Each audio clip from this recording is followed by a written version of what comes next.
welcome to the Holocaust Center for Humanities Lunch and Learn program. I'm Perry Dahl, the Community Engagement Senior Manager of the Holocaust Center. As people are logging in, please take a moment to let us know where you're joining in the chat. I'd like to share a few meaningful opportunities to engage with our work at the Holocaust Center beyond today's program. We currently have a collective art exhibit on view in the museum through March 15th called Art is Resistance, with pieces that stand as testaments to courage, memory, and connection. At a time when reminders of our shared humanity matter more than ever, these programs affirm that remembrance is not only about the past, but about connection to the present and future through story, art, and community.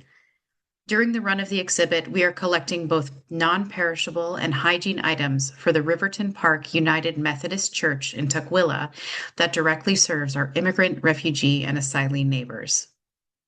On Sunday, March 1st, one of the exhibiting artists, Ksenia Koshikova, will lead a straw weaving workshop. Learn how she crafted her work and how the art of straw weaving is tied into heritage, memory, and culture.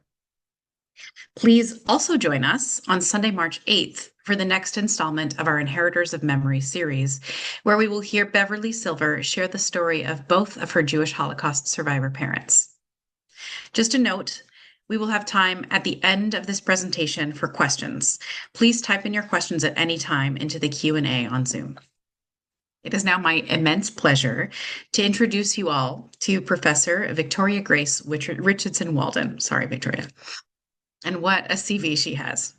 Professor Richardson Walden is a full professor of digital heritage, memory, and culture, and director of the Landecker Digital Memory Lab at the University of Sussex. Her research focuses on understanding digital specificities and their use for Holocaust and wider genocide memory practices across the world. She's an author, editor, and the editor-in-chief of Digital Memory Dialogues, an open access publishing space designed to produce dialogue between disciplines, sectors, and industries focused on producing digital Holocaust memory. Professor Richardson Walden is also the co-chair of the UK's Media Education Association and president-elect of the British and Irish Association of Holocaust Studies. Victoria, thank you so much for joining us today. Thank you so much, Perry, for having me, and thank you everyone for coming today. Good afternoon there. It's evening here. I'm joining you from the University of Sussex in the dark seaside in the south of the UK. I'm just going to take a moment to share my screen with you. As Perry introduced, I'm going to talk about AI and Holocaust memory today. I thought I would just start by giving some context to how this presentation sits within the wider work we do in the Landecker Digital Memory Lab here at Sussex. What we do in the lab, what our mission is to ensure the sustainability of global Holocaust memory in the digital age. And we do this through a huge combination of work packages or activities, obviously creating research, which I'll talk a little bit about in a moment. We have our digital memory database, which is our flagship resource, and really essential to all the work that we do. And on that platform, we're collecting walkthroughs and interviews of digital projects at Holocaust museums. If you work for a Holocaust museum or memorial site or archive, I'll share some details at the end about how you can get in touch, and please invite us to come and archive your content, and people can be users of that site as well and explore it.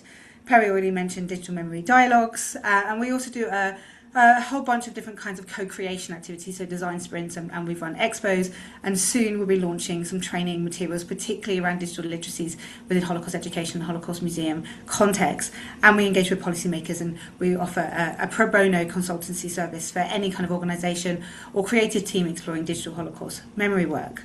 So within that context, some of the research we've done on this subject includes this collaborative piece around handling the hype, demystifying AI for memory studies more broadly. We've published some work around social media, particularly TikTok, and the entanglement between human and non-human actants in defining what kind of memory is produced there. And also kind of leading on from that, thinking about the symbiosis between human and AIs. And that's something I'm going to talk about quite a lot in my presentation today. As I said earlier, we also kind of do policy and kind of think outwards of academia.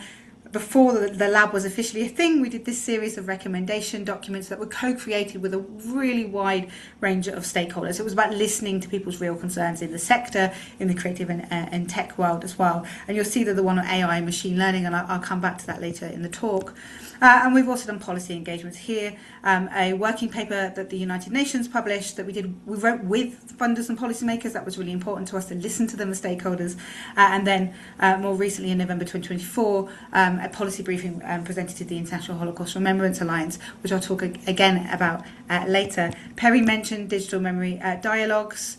This afternoon, which was about 4 hours ago, we held a big online international panel around AI, and that was the culmination of a series of publications by this wonderful array of speakers you can see on your screen from the education department at Yad Vashem, from academia, and also creative filmmakers.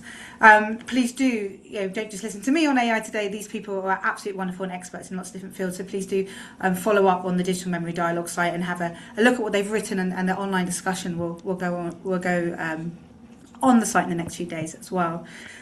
What I want to focus on in this talk is AI and Holocaust memory in 4 contexts.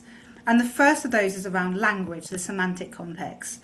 And this is really to say that language matters when we're talking about AI. So when we ask what is AI, you get kind of definitions like this from the EU Commission's Intelligence Act. AI is software that is developed with one or more of the techniques that can, for a given set of human-defined objectives, generate outputs such as content, predictions, recommendations, or decisions, influencing the environments they interact with. It's a pretty abstract and vague definition, as most definitions of AI are. I think the 2 really important things there are the bits in bold. The humanness. AI production is deeply embedded in human intent, and that's crucial to the discussion I'm going to continue today, and the fact that really most AI models, whatever they are, will influence the environment they interact with and be influenced by it. So there's sort of a symbiotic relationship going on, whether that's just a user and a model, or a model and it's like a building or other kind of environment. What AI is not is a kind of artificial intelligence, despite the name, a simulation of human intelligence, or a defined technology. What it is, we've argued in one of the articles I showed on the screen earlier, is hype. And because of that hype, it's a discourse where we all have to speak about it and discuss it and think about it and use it, because it's become something very important. But very few people can define what they mean by AI when they're talking about it, but they're worried about it or they feel they need to use it. It's better in this context to talk about, or more specific as well, to talk about what AI are. I'm not going to give you lots and lots of scientific definitions, but just to show you some examples of the diversity of what is really being talked about when we talk about these 2 letters AI. So it includes transformer-based models, diffusion models, GANs, computer vision, data visualization tools, anomaly detection systems, speech-to-text recognition, natural language processing, large, medium and small language models, recommendation systems, and predictive analytics. Lots of different various forms of logics, of models, of softwares. The second context, and perhaps the most interesting to everyone in the room, is about AI and Holocaust memory. I'm just going to kind of fly you through some examples here in our context. People will probably be most familiar with dimensions in testimony. I've just taken a snapshot of the version on Eyewitness here. It's sort of, there's some debate about whether we should talk about this in terms of AI. It's certainly machine learning. It uses that natural language processing and speech to recognition. And it's very heavily supervised and monitored and controlled by human beings in the process. And it's, of course, very importantly, a real recording of a real Holocaust survivor or other witness whose content is then kind of snippeted and then kind of connects to the responses that are asked by the user. The next example, these have become quite a fad at the moment, are the kind of chatbots that we see often of canonic figures. So here's one example of Anne Frank, and lots of kind of emerging research has shown that, as one might expect, Anne Frank's chatbot over-sentimentalizes an already sentimental narrative. So if you ask her now what she thinks about Nazis, she'll say something quite pleasant. Oh, I forgive them. Maybe they weren't that bad. And there's sort of, there's a limitation of the training data. Of course, it's trained on her diary and the heavily edited version that's publicly available. And so that posthumous forgiveness is there without the reflection on Anne's experience after the diary's end. That data isn't trained into the chatbot. Another example that people might be familiar with is Never Again, Young Again. I'm just going to show you the beginning of a video on YouTube of the sort of behind the scenes and just the beginning of a snippet of it.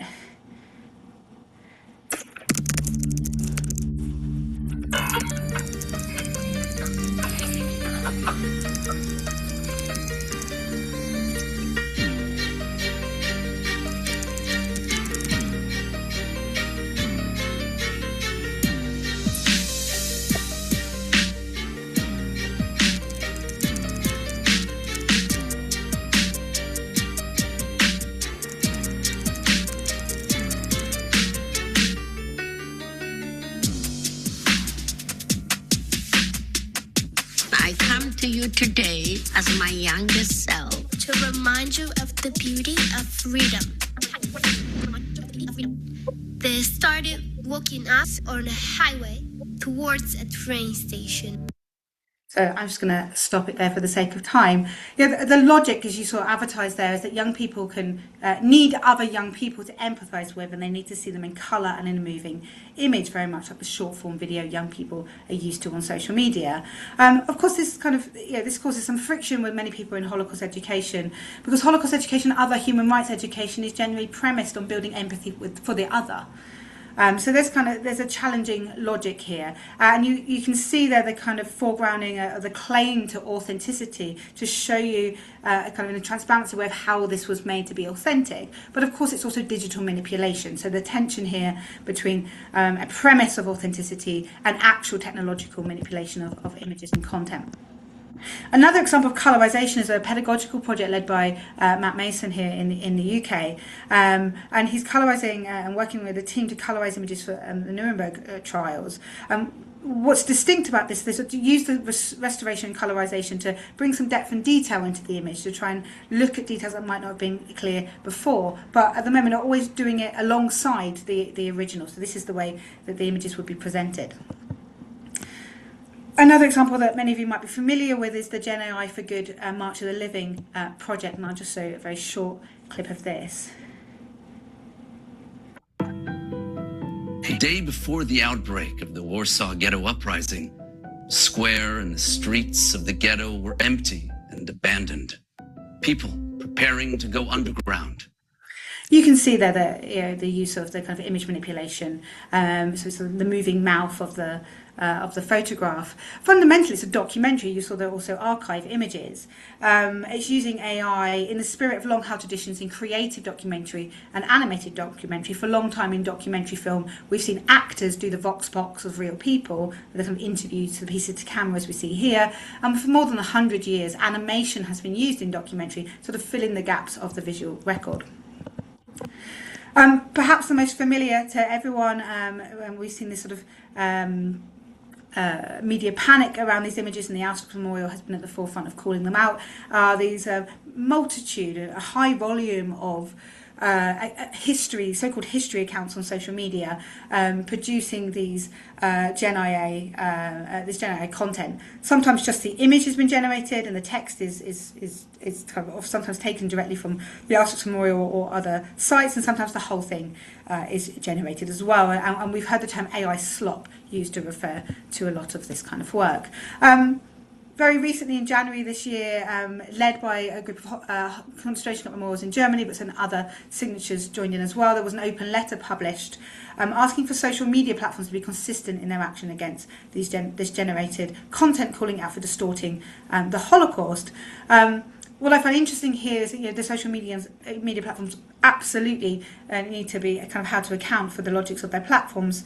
I'll talk about that in a moment. But there's also no consideration of the complicity of ourselves as actors. If we engage in Holocaust education as museums, as academics, as anyone else on these social media platforms, we are perpetuating the success of terms like Auschwitz and Holocaust, which drives the kind of inevitability of this kind of content being on there. And we also encourage other people to follow us and to come onto these platforms as well. And the BBC last August released this study they did. They discovered that there was a lot of kind of quite organised spamming around these AI Holocaust image production in countries that had no connection to the Holocaust. And the reason these people were doing it was that they looked for most popular hashtags. Hashtag Auschwitz, hashtag Holocaust were really, really popular and would help them make money. So there was no care. It wasn't they were distorting the Holocaust for political reasons. It was purely for profit. And underlying here, the problem is not the technology. It's not AI. It's the existing logics of social media and platform capitalism. So the platform was there, and the AI content could just be produced because the platforms wanted it to be there. Another example here is going into the museum, the curatorial context, is the American Dreams exhibition that was in the House of History in Stuttgart between November 23 and July 2024. A colleague in Germany pointed out this example to me, and you'll see here that Katharina Wight, there were many images of her nowadays age and also actually historically in her youth, but the younger one is AI generated, and later in the exhibition that same image appears as her daughter. And the problem here is not necessarily the use of the technology or the technology in itself. It's perhaps the assumption that you can give up curation or give up a human responsibility to technology, that it can, that the automation can do everything perfectly, and the human stops being attentive or stops being in the loop. I want to show you this video that was very recently brought to my attention on YouTube, and I'll talk about the context afterwards. But it's about someone from the Channel Islands, and the Channel Islands were the only parts of kind of places of British soil that were occupied by the Germans during World War II.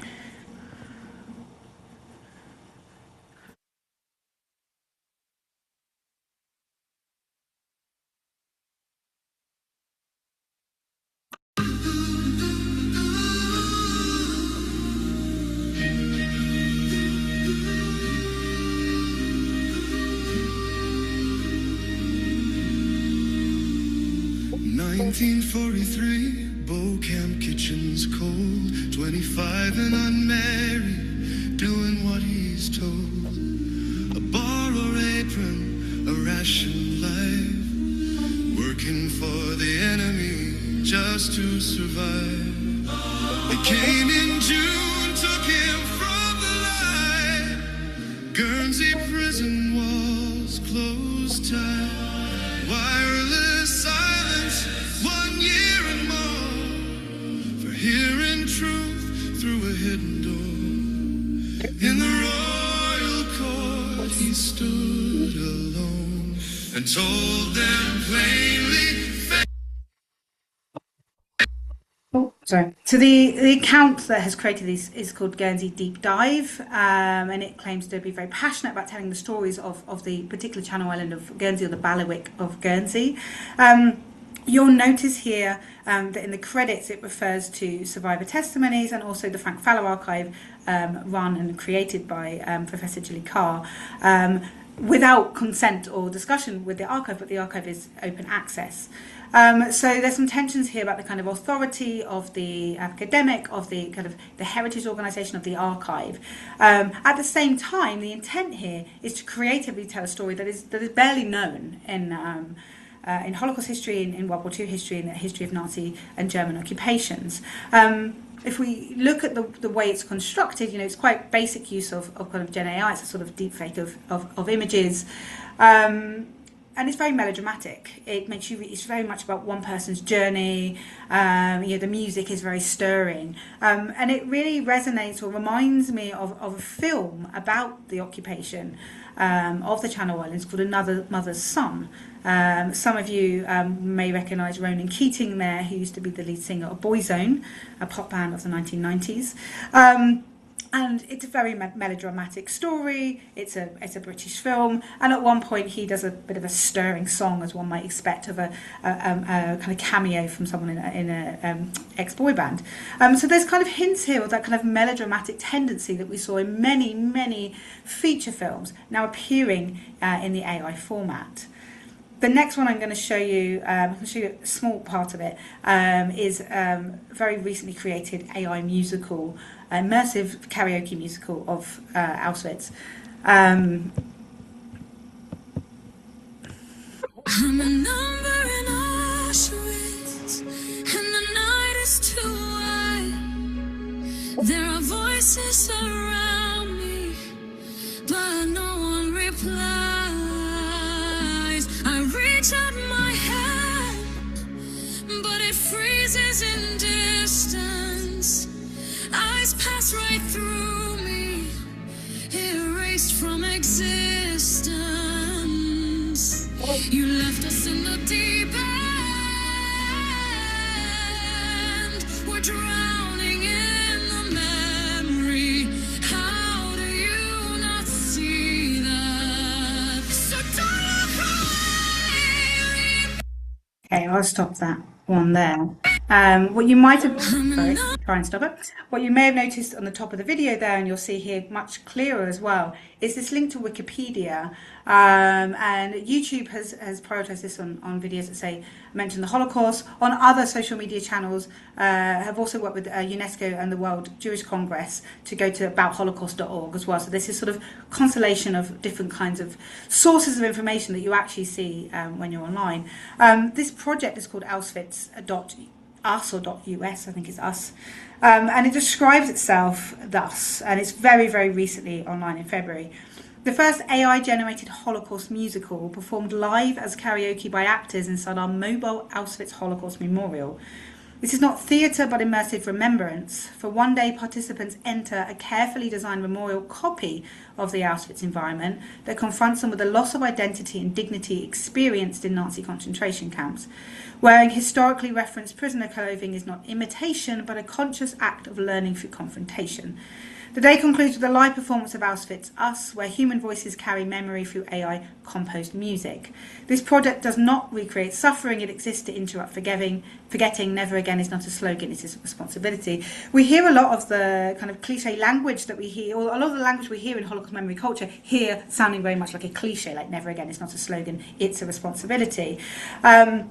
And in the video, we see lots of iconography and conventions that we identify as Auschwitz or look like or feel like a concentration camp. And colleagues at UCLA have talked about this as sort of Holocaust vibe in AI. It feels like it could be. It has a possibility that a plausibility of Auschwitz or the Holocaust. But of course, it's totally generated. And I've argued in some of my research that Gen AI image creators and also large language models, they're not representational. They're creating sort of semantic diffusion. They're taking conventions or words that we are familiar with, sort of mashing them together into something that is, as a whole, somewhat meaningless and empty, but sort of still has a feeling or an affective resonance to the thing it's talking about. Of course, it wouldn't be the first Holocaust musical. And again, this is thinking about, is it just the AI that's a problem here? There was the quite controversial Imagine This stage musical. It was certainly in London. I'm not sure if it was in the US, but it was a musical about the Warsaw Ghetto. I believe in London it only ran for a few days before it was closed down. And then there was this, that sadly, not sadly, that this particular project didn't happen, but sadly the Babi Yar Holocaust Memorial Centre hasn't yet come into being. I will say that having spoken to people at the memorial, they were made very clear that this was never something that a proposal they accepted. It was a proposal that was made to them, and it got into the press from a very controversial Russian artistic director. The premise was to create a kind of VR experience where your photo would be taken and it would be deep faked onto these kind of avatars in the VR space, and you would be a perpetrator, bystander or victim at Babi Yar. Of course, this was never created, but it was imagined, and it was a proposition made to a memorial centre. So you can see that this AI karaoke musical thing doesn't come from nowhere. There's also a longer history in museums, particularly in countries distant from actual Holocaust sites, to want to have fragments of Auschwitz or some kind of material of concentration camps to create some kind of resonance of that reality for people far away from it. So that might be walking through a cattle cart. It might be walking under what looks like the Arbeit macht frei sign from Auschwitz, from the gate of Auschwitz. What I want to kind of get at here is that we're starting to see AI sort of normalise slightly, and as it does, we're starting AI genres are starting to appear. We have curation. We saw that in the historical museum. We have documentary, which albeit might be creative treatment of actuality, and that is the historical definition of documentary. It's not just fact and realism and authenticity.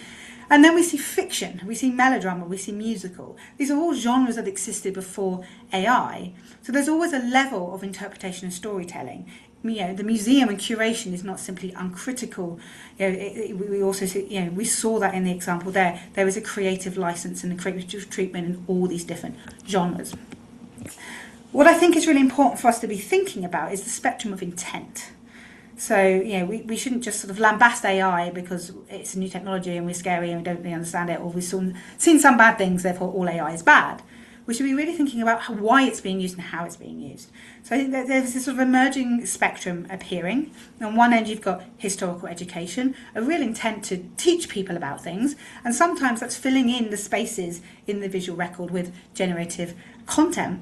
There's memorialization intent, there's creative representation, and then there is distortion. I think we as academics and in the wider field of interest in Holocaust memory need to be careful and analytical and specific when we look at the kind of work that's out there. Just because someone uses generative AI doesn't mean they are purposely and wanting and definitely distorting the Holocaust. And if we push those people that are actually trying to educate kind of out of our field and lambast them, then we're not being very productive in thinking about the future of Holocaust memory. So many of the concerns raised about AI and Holocaust memory in education are technologically agnostic. They existed before and were targeted at other media. And we're seeing here a recurring pattern that we've seen with other media. When new media arrive into the field of Holocaust memory, there's a sort of explosion of a sort of experimental mode where people try lots of different things. And then they sort of settle down, they normalise and stream into genres that existed before media arrived. The big change now is the speed and volume with which such content is being made, and that kind of monetisation culture of social media and platform logics. The third context then I want to talk about is research and the kind of history of our public-facing research that we've done in this area. There's quite a lot on these slides, but I'm just going to really touch through them very briefly. The reports are open access on our website. Feel free to sort of dig into them at your leisure. We ran our first workshop around recommendations for using AI and machine learning for Holocaust memory at the end of 2021, the beginning of 2022. So before the kind of ChatGPT, etc., sort of exploded in the mainstream. And it was published in 2023, I think. And these were the original recommendations we had, and we were really focusing on the relationship the Holocaust sector, Holocaust memory and education sector, and partners. So part of the things we talked about at the time were we need to have frameworks, we need to work together because we need to connect data and have really collaborative approaches to developing AI applications, because these are really resource intensive, particularly in terms of people and tech and money. And very few museums can do that kind of work on their own, but there's lots of collections that haven't been digitised, haven't got good metadata. With that, we talked about kind of resource hubs. We were very practical focused. One thing that came out very strongly from people who were digital experts in the field, they said there needed to be much more respect for people with their jobs. They needed the same job security and esteem as for educational leads and curators. One guy referred to himself as like, oh, I'm sort of, tapped on the shoulder as the IT guy and, to come in and help with stuff. But actually, in a way, he was the only person who understood the metadata of a collection. Funding schemes need to prioritise long-term, large-scale projects rather than just kind of funding one-off. And this was quite a theoretical idea, but it's really important as well. We talked about the need to do a meta-analysis of the Holocaust to map the ground truths and model narratives as what are known as kind of chronotypes rather than linear stories. So thinking about these very network-connected stories, to sort of do a global mapping of what's the baseline of what you need to know to understand the Holocaust, so that you can inform training data from that. Because at the moment, it's really difficult to train models on kind of information about the Holocaust. We talk about the need for mass digitization, digital literacies within Holocaust organisations, which is part of the work we're hoping to do with our lab in the coming years. Those wanting to use AI for these kind of reasons should familiarise themselves with existing standards rather than just sort of jump in without understanding how they work. We also argued on the flip side that Holocaust organisations and experts in every domain need to play a role in training future commercial models. If that model is claiming to produce knowledge in that area, and that policymakers may need to enforce this, and that tech companies do engage with the expertise in this sector. They need to listen to the expertise people in Holocaust museums and archives have.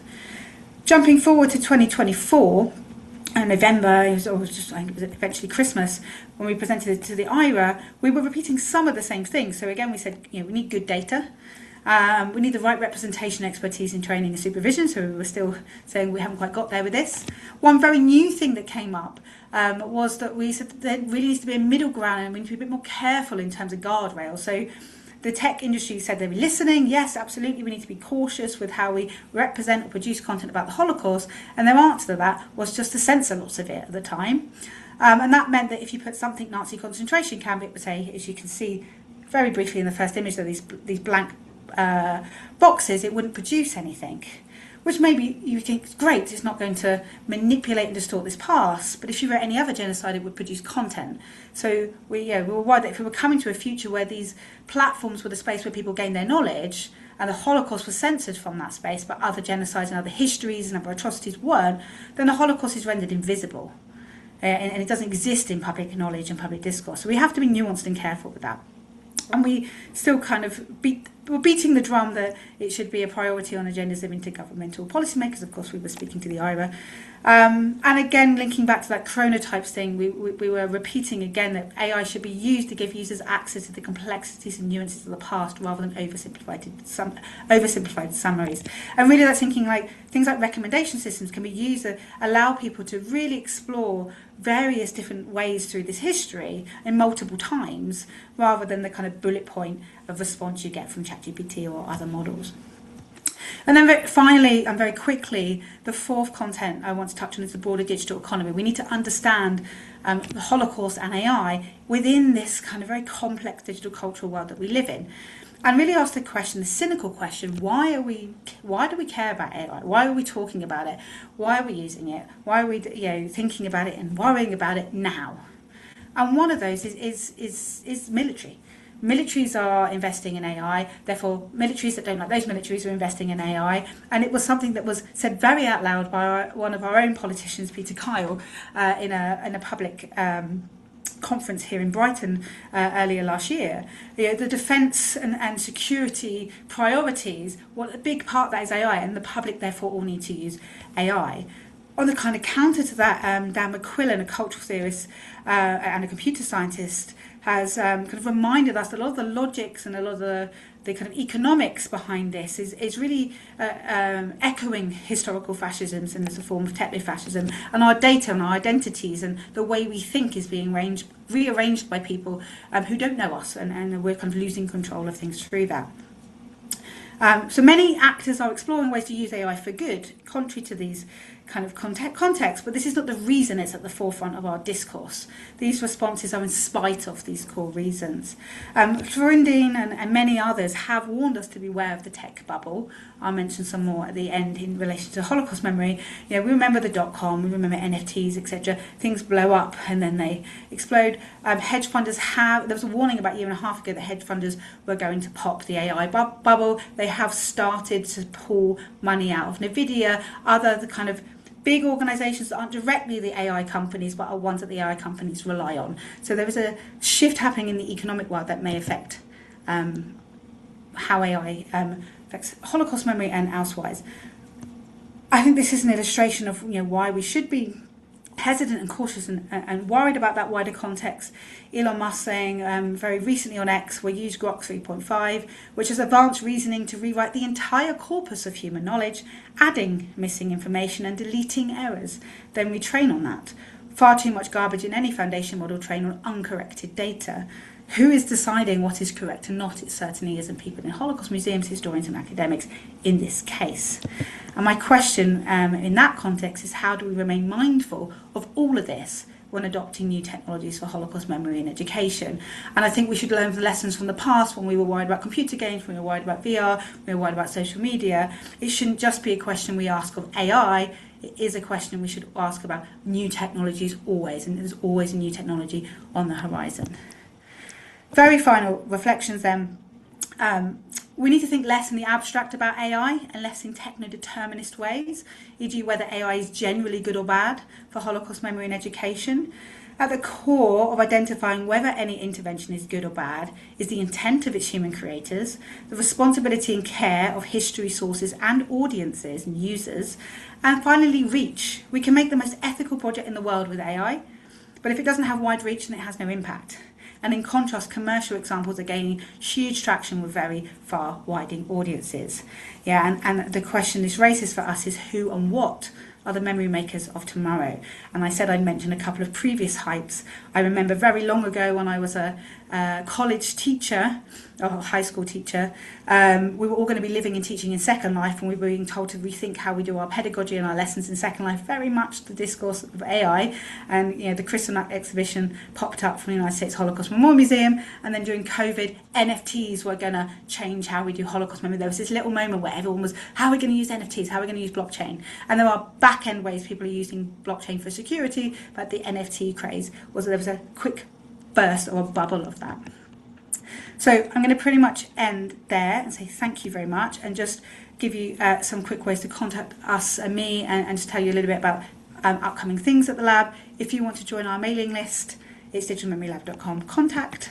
If you work for a Holocaust museum in the tech and creative world or in academia, we really welcome you to apply to participate in one of our upcoming design sprints. We have one in Novi Sad, Babelsberg, and then another in National Holocaust Museum. We have another 5 after that in other countries as well. And we pay for travel, accommodation and food. The link is there, our website /news. There's also a QR code and the link to our database site I mentioned earlier. We're really trying to archive the last 30 years of digital memory, digital Holocaust memory practice. So please give us your stuff, let us archive, let us come and interview you, but also use it and explore the kind of practice that's there and kind of learn from it. And just finally, our Digital Memory Dialogues website again, and our website and our social media handles are there on the screen. Thank you very much, everyone. Thank you for listening to me, and thank you for your attention. Thank you so much, Victoria. We have several questions, but also, folks, if you have anything that's lingering for you, now is a great time for you to be popping those into the Q&A function. There is one question in the chat, in the Q&A. Ajax asks you, in relation to recreating the stories of survivors, how does this work considering privacy and consent? Is it fine for anyone to generate a survivor story, and do they have power over how their life is portrayed? I mean, especially given that survivors are now dying. I think, Ajax, thank you for that question. It's a really, really brilliant question. I think it's a question raised with that archive content that someone had made open access, right? We always say, we've said for a long time we want to make everything open and available because everyone needs the knowledge. But then if we put it out on Creative Commons licenses, then it is anyone can take it. We've given them the right to do that, the legal right to do that. And certainly in the UK, privacy laws are, I think, somewhat stricter than the US, and the EU is even stricter. But once you allow those licenses and we allow that openness, it gives people the right to do that. And of course, we've had lots of conversations with archivists where, how do they change their consent forms? When social media came out, they were like, we should have a specific question about social media. But you're like, but you don't know what the next medium is, and there will be a point when that survivor won't be alive to be able to, for you to go back and ask them about a new technology. So how do you have a clause that is like, I consent for anything, whatever you do? And how can they predict the future? How can you, in 1994, say, oh yeah, you can use it for whatever, I just wanted to get out there, and then suddenly, when you're substantially older, you go, oh, I didn't want an AI generated version of myself. That's not what I meant.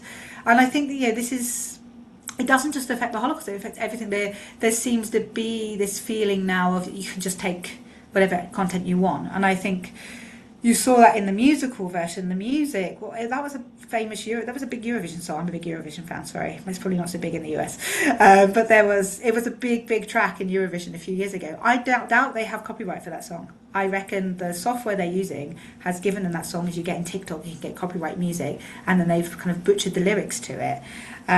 So this is a massive issue in general around kind of AI and privacy and consent. All of my academic research has been stolen by Anthropic and other organisations. So yeah, but I think it particularly matters to survivors because we've gone past the point where this conversation, these debates around the era of the user, where kind of who's leading the narrative, the survivor's story from beginning to end, or the user who can kind of take snippets and mix them up. But there was an element there when you were thinking about portals and remixing, where it's like you can make you can make your own documentary of elements of survivor testimony videos that are all about a particular theme or told different stories, which is learning. You're learning about comparisons.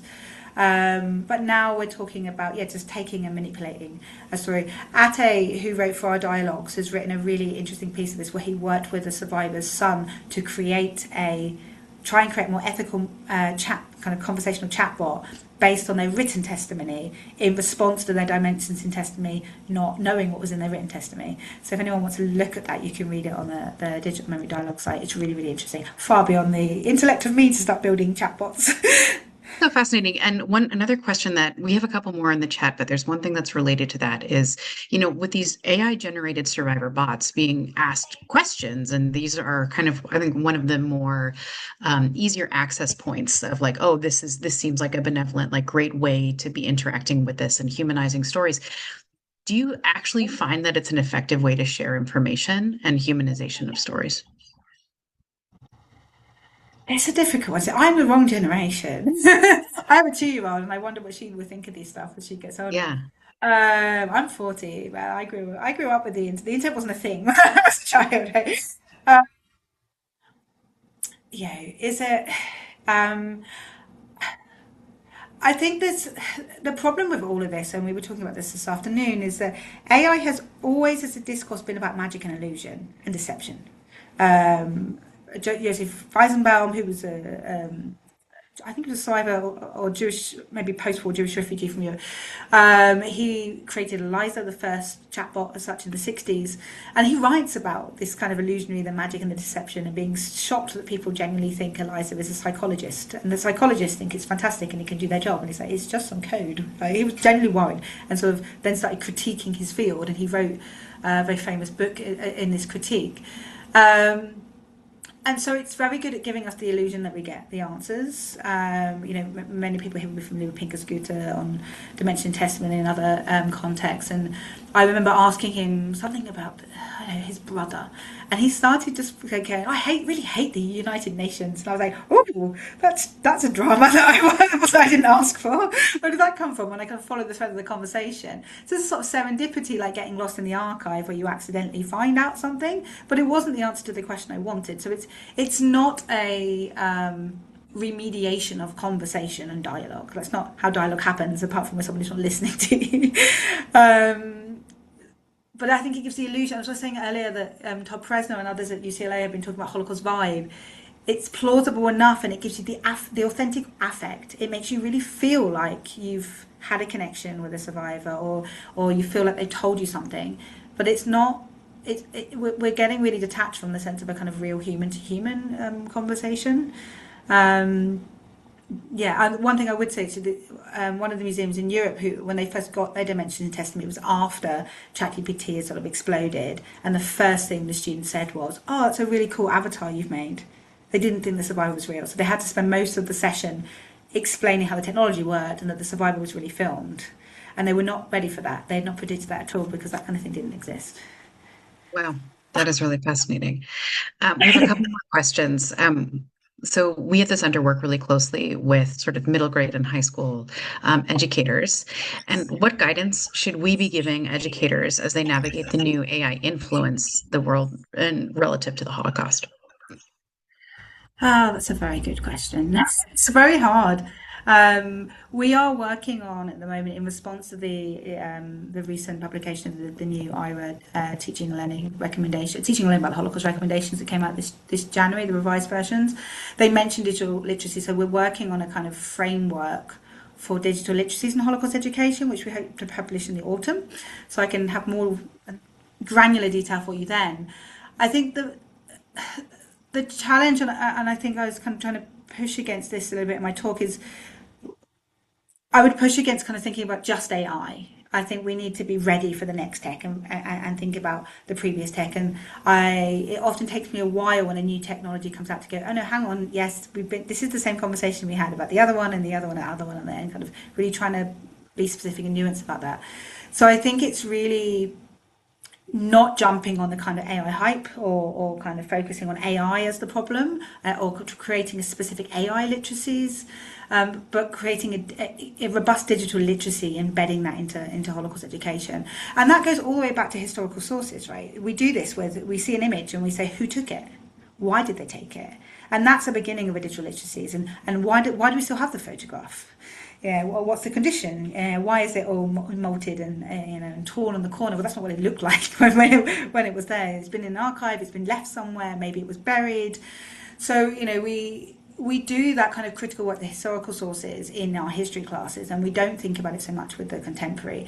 And maybe a really good starting point, I think, from now onwards with students is asking them, where have you come across narratives about the Holocaust? What kind of content have you found and seen? And it actually, if you create a safe space for it, get them and create a Padlet or some kind of collaborative board where they can actually share things. And you can collate that as teachers and share it in your network. And we need to have a better understanding of the kind of knowledge students are coming to classes with, because it used to be they came to class saying, oh, no, I don't know what the Holocaust is, or I read Boy in the Striped Pajama, or I saw Schindler's List.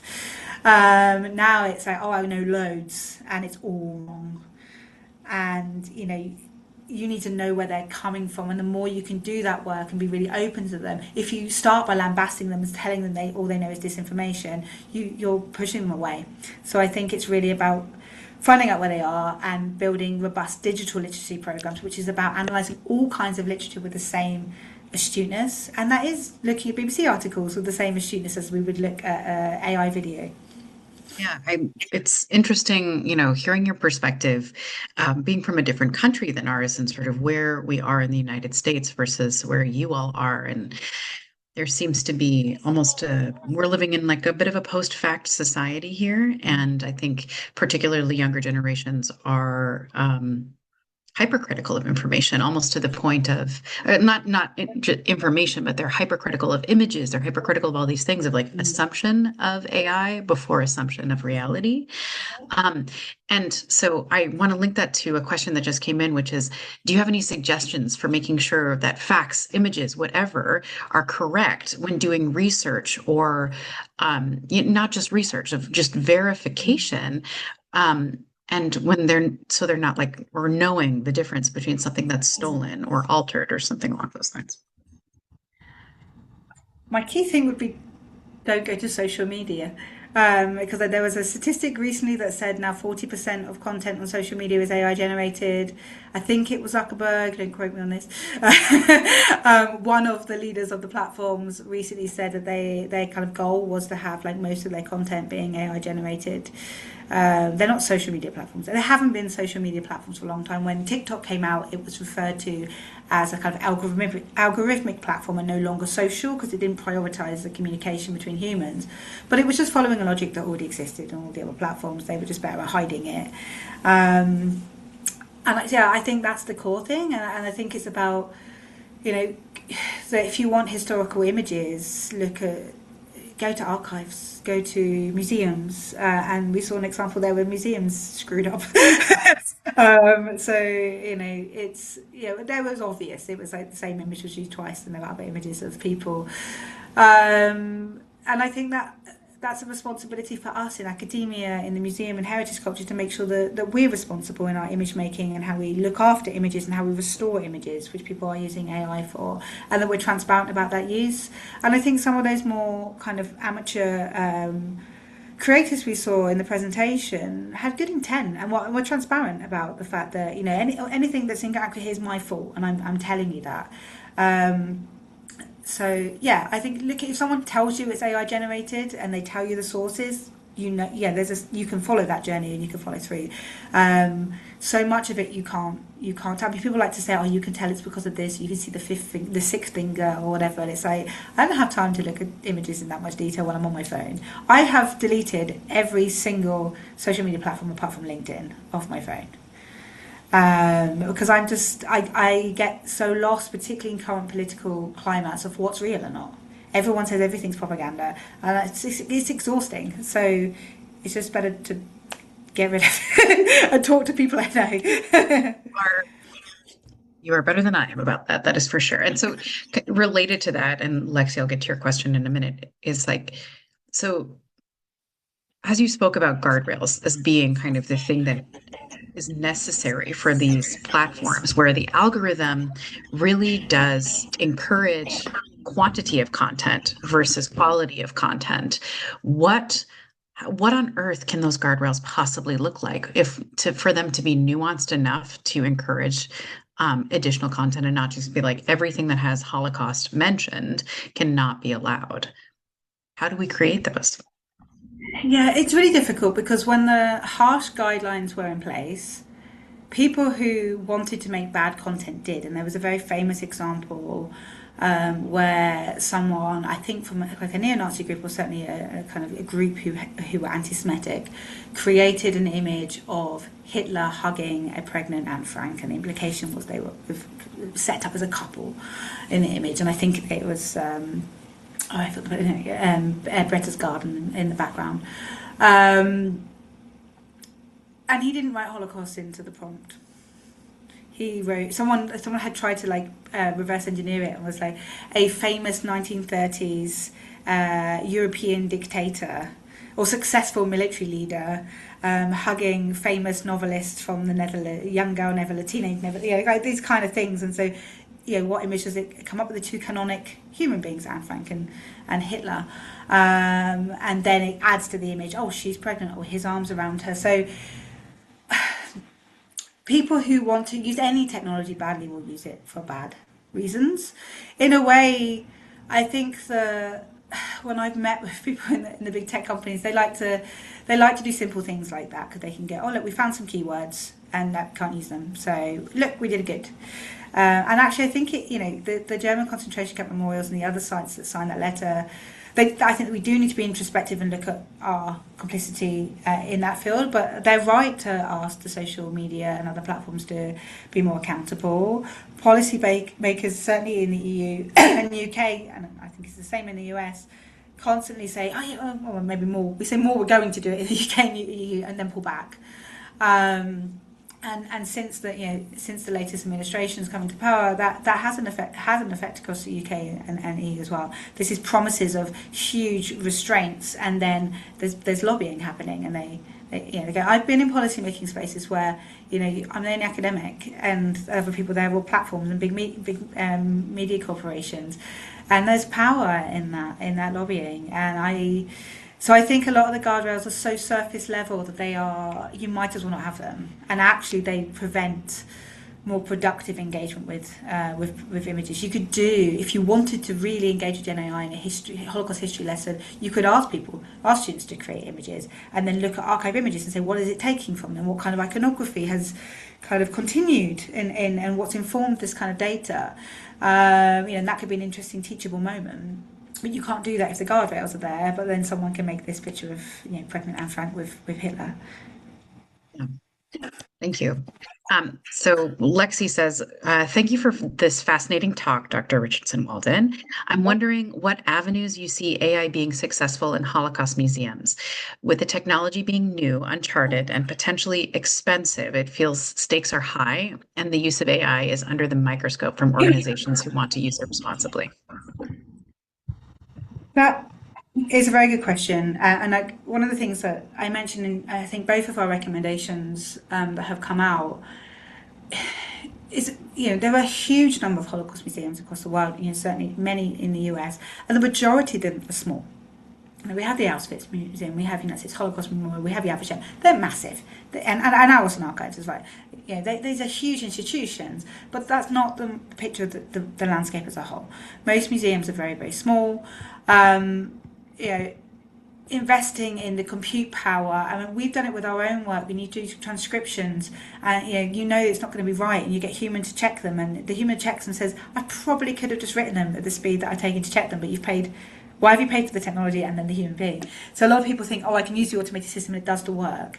We've seen it with people who have brought Dimension Testament into their project. They've told us they weren't quite prepared for how much human work was involved, once they got this sort of system in place.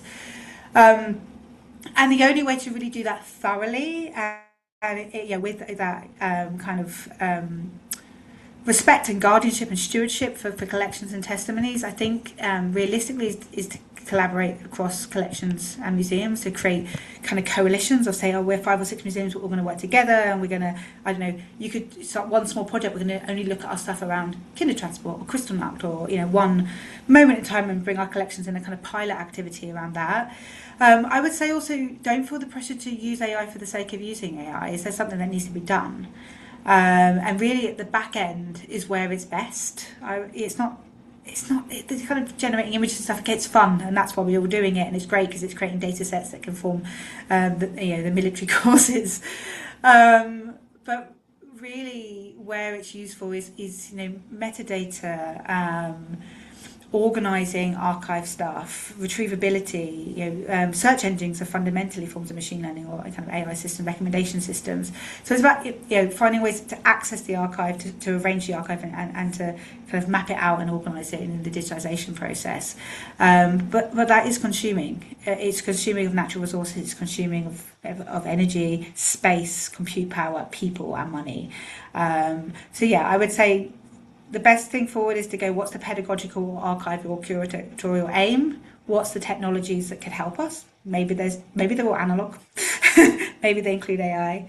And then if you need AI, is there a way of collaborating and sharing resources and pooling human and technological resource? Great, thank you. What techniques are you using to assure the veracity of AI-generated content? The question answer had a postscript saying German propagandists hand-generated significant amounts of documents and images that were just as untrue as like an AI-generated content.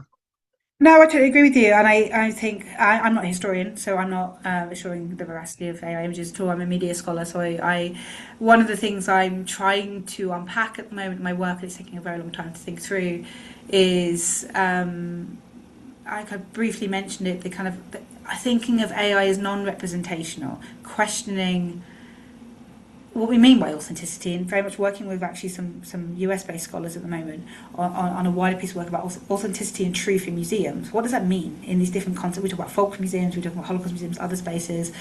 What is the power and the value that word, the meaning that word has taken in different contexts? And absolutely, I mean, there's... I taught a course years ago about Holocaust photography in philosophy, and I asked the students to tell me which of these photos most sort of told them about the Holocaust. And it was always liberation photos that went to the top, and not the ones taken by Jewish photographers in places of peril.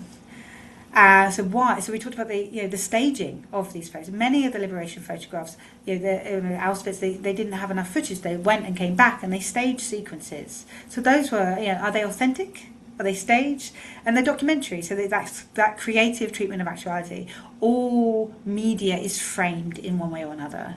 Even if it's a momentary quick snap of something that's happened, it's still framed, there's an intent behind it. And so, we need to be as critical of that content as others.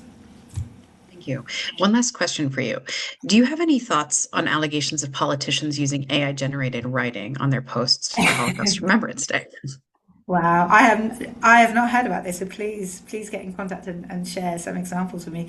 I'm not surprised. I mean, I was quite shocked when Peter Kyle, who's a local MP as well as being very senior in our government here, talked about that in the UK, civil servants were being asked to directly report to the Prime Minister every week how they were using AI to be more efficient for the sake of the people. And I was like, oh my God, but are you assessing the efficiency? Are you assessing what AI they're using? And what right do they have to use my data? Have I been given permission to this? My doctor was using it, so I'm just going to use my AI thing to like write your notes. And I was like, not sure about that. Do you know where my data's going? And she's sort of like, oh, no one's ever asked me that. I was like, oh, okay, yeah. That's like my private health data.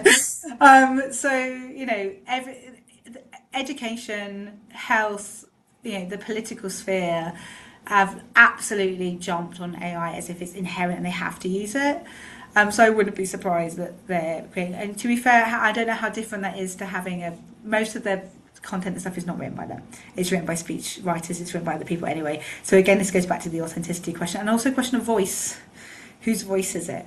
And if it's a compilation of writers putting together your political voice, does it matter whether it's AI or human generated? This is sort of constellation of a non-voice anyway.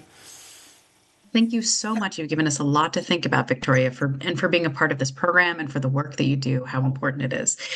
These Lunch and Learn programs are fueled by all of you and your participation and your questions and comments and your desire to learn.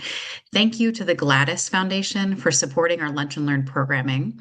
Thank you to all of our staff at the Holocaust Center for helping to make this program possible, especially to Richard Green, who is running the tech behind the scenes today.